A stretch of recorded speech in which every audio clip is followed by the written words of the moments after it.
Pox me? Drug me fucking dry. God. You know, speaking of, don't suppose you're looking for another Sodom on that boat of yours? You mean like silver and such? Oh, like what can I do? Sure, I'm real good with my fists, and not half bad with the bar. Might not look it, but I can take a hit and keep punching. Well, didn't I just ain't what it's been, you know? Bit hot for my taste, if you catch my meaning. And better a boat full of friends than a fort full of foes! Yeah, foes! Well, not foes, but not friends neither. Wait, really? Aye, aye, Captain. See you aboard.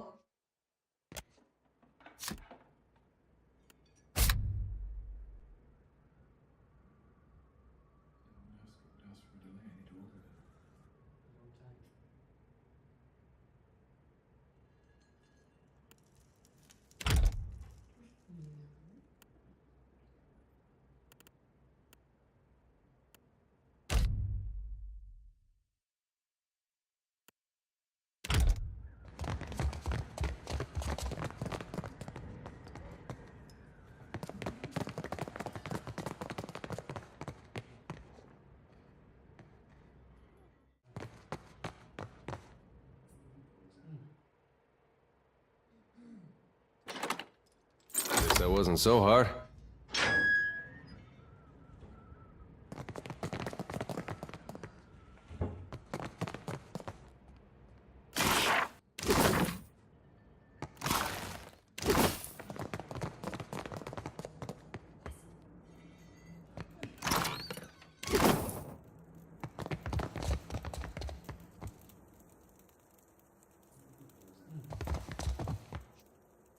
All right, but I'm all done.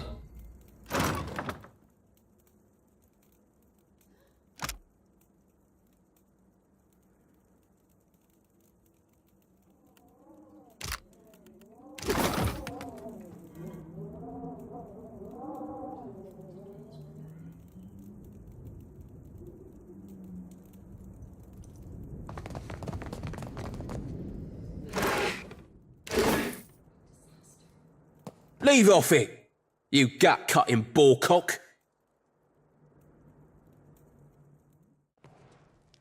Well, as long as I don't get caught, I guess that wasn't so hard.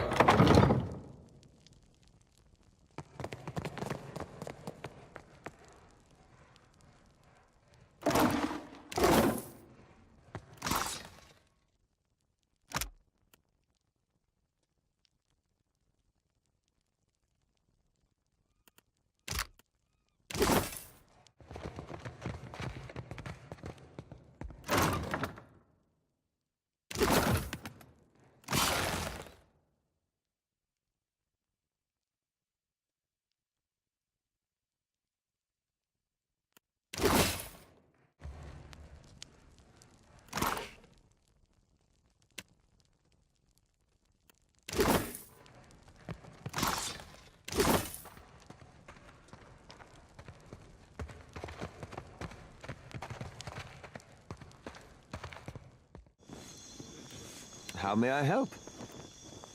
Thank you again for maintaining my story in front of Vanessa and the others. I didn't enjoy deceiving them, but it seemed simpler than the alternative.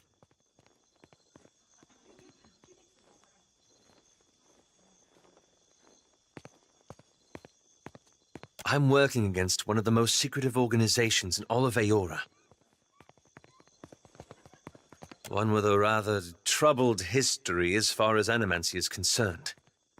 That's not the sort of thing one shares with new friends. Believe me, I take no pleasure in duplicity. After we parted, I set out to destroy the leaden key. It's controlled us for too long. I wanted to free Kith from it. So for 5 years, I've been tracking down leaden key circles, searching for the places where they operate in secret. Trying to undo them.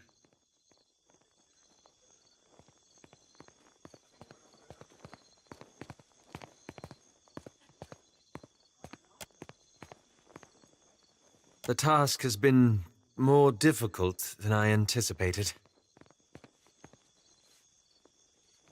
I don't think I fully understood the weight of the decisions I would have to make, or the burden of living with them.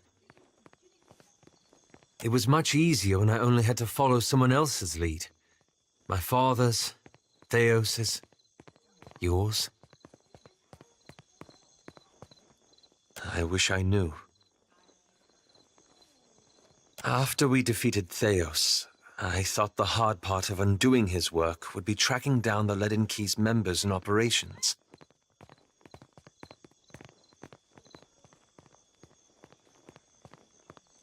Perhaps this would be easier with an example.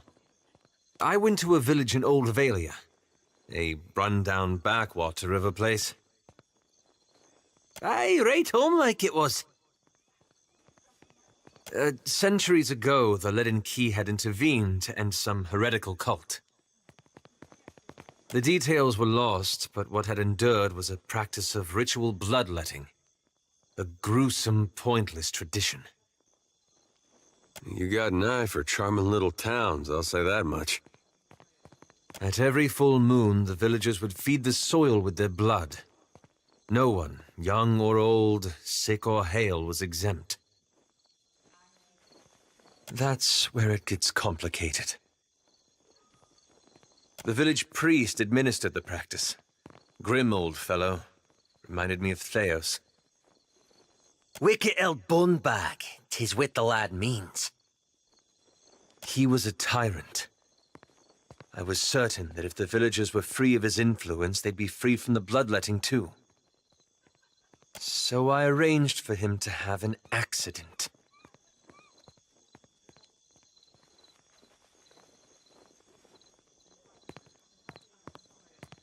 The old man died, and the villagers were terrified. They were convinced his death was an ill omen. They blamed it, and every other mishap that befell them, on their lack of faith. So they began bloodletting every week, turning on their neighbors for giving too little. Instead of a handful dying each year, a few perished every week. I had to do something, didn't I? I keep wondering what I might have done differently, or how I could have known better. I suppose so. Thank you. It's a relief to share this burden. You've given me a lot to think about.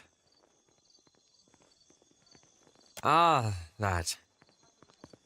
I'm looking for an old Leaden Key sect. I've found several references, but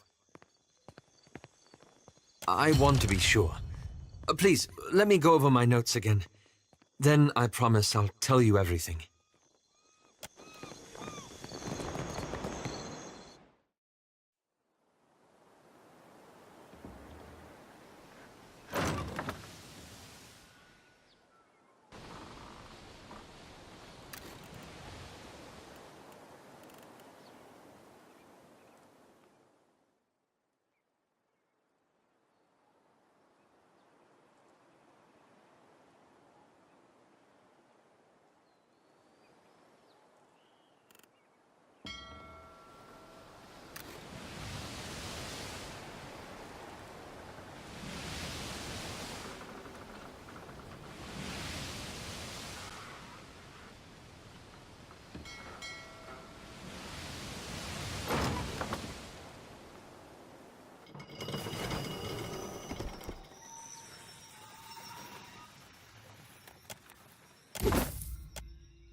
The ring of a bell comes to you on a cold wind. The ring comes again and again, until soon the air is full with the sound of 1,000 bells ringing all at once. You feel a resonance in your core, a bell ringing in tune with all the others. Something in you bends, then breaks, and you are borne away on the ringing tide, just another peal among the many. The tide of bells recedes. You lever yourself up onto your knees and realize you have been here before. You stand in Bareth's realm. You are alone. And then, you are not. An indistinct figure stands before you, flickering between forms like a fire-cast shadow. A fixed, taunting grin. Bottomless black eyes. A yawning chasm in the earth. The aspects of Bareth, the Usher and the Pallid Knight, shift in and out of focus. And at their back, 4 indistinct shades hover. You feel an eternity stretch out behind each of them, reaching back to places so distant and yet so near you cannot comprehend their size. The shifting image of Bareth settles on the aspect of the Pallid Knight. Watcher. Her voice is the discordant clangor of gongs struck out of time. I tasked you to discover Eothas's intentions. Tell me what you have learned. The Pallid Knight knits her brows. He does not seek to return to the Beyond? Intriguing. Her sickly pale skin pulls tight across the bones of her face, as if the shell of this aspect does not quite fit the impossible creature it contains. The figure nearest Bareth dissolves and reforms in the image of a thin-lipped, ancient crone whose face has felt the melting kiss of fire. The goddess Wodica strides forward. Does Eothas frighten you, Bareth? He should. Magran subdued Eothas's influence once before, and yet he returned. From out of Wodica's shadow shuffles a hunched, bald man you recognize as the god Scan. His skin is mapped with swollen lash scars, and breath whistles through the ragged hole in his face where his nose once was. He does not speak, but stares up at Wodica, with naked loathing plain on his ruined face. Wodica steeples her long, knob-jointed fingers. We must annihilate Eothas now, before he makes a rash decision we cannot easily annul. A moon would do the job nicely. The figure beside the aspect of Bareth flows forward in a swirling cloud of ash. The ash falls to the tiles and reveals a molten-skinned woman, leaning on a monstrous, wicked-edged broadsword. Magran's glowing lips curl in disdain. We must find a solution to the problem of Eothas that is neither do nothing, nor destroy the world. I acted in haste during the Saints' War. You will not goad me into doing the same now.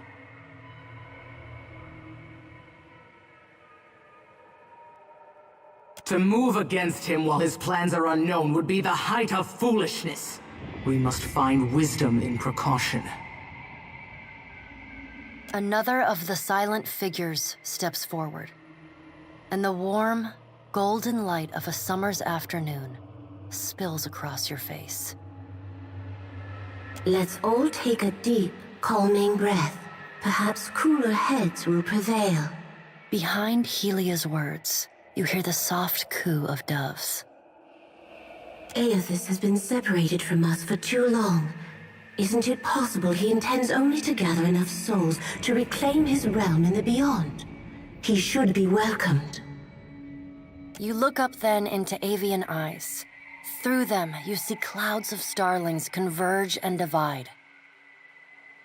Scan shuffles forward. Yes, yes. We should welcome Aethys's return to the fold. His gratitude we can leverage to cajole him into divulging his plot. Then, when he believes himself to be in our good graces, we do as Wetica suggests, and crush him into the earth. Scan licks the ragged edge of his lipless mouth and grins, then turns to Helia. I did not expect such a deliciously ruthless idea from you, Helia. I am impressed. Helia's feathered crest stands on end. You wretched little creature. The pallid knight gestures for silence. Aethys cannot be killed, but he may be subdued. Yet to do so will take immense power and time. Both stand in his favor. Magrin grits her black glass teeth. That is why we must ascertain his plans before he has the chance to put them into motion. She begins to pace. Her steps leave little trails of fire in her wake. Magrin stops and balls her hands into flaming fists. Even if we manage to destroy his current form, there is the possibility he could return, if he has not already absorbed all of his children. Wotica waves the gods to silence. Aethys gathers strength. His strength is a threat to us. Her voice takes on a sharp, almost panicked edge. There is no sensible answer to the question of a resurgent Aethys, other than decisive, final action. We will act when it is appropriate to do so, and not before. The pallid knight steps away from the half-circle of assembled gods. She pulls herself up to a great height. The words she speaks next come not from her mouth, but from all around you. Follow him, Watcher. The black of the pallid knight's irises expand until her eyes are as dark and cold as the void between stars. She bends down and brings her ghostly face level with your own. Your debt to me remains unpaid. She stares at you, unblinking. Like a needle drawn to a magnet, you are pulled toward her one compulsory step at a time. Helpless to resist, you tumble into her impossible eyes. You fall wildly, endlessly, unable to find your bearings or slow your spin. And in the distance, above, no, behind you, comes an insistent ringing. You angle yourself toward it, searching for the sound. A small silver bell appears just inches from your fingertips. You reach for it, straining to still its interminable ringing. The moment you touch it, your soul slams into your body with all the force of a fall from the top of the sky. You blink open your eyes and find yourself on the floor of your ship's cabin, alone.